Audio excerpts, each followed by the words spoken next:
بسم الله الرحمن الرحيم. لا أقسم بهذا البلد وأنت حل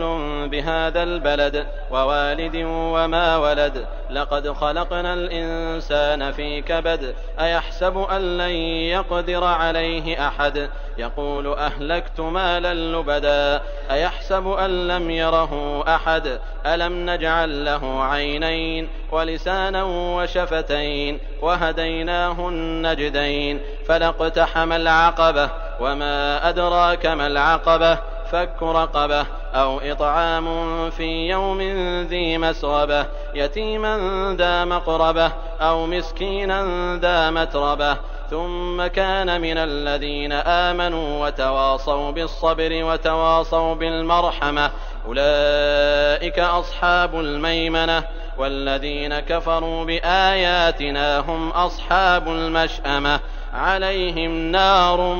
مؤصدة.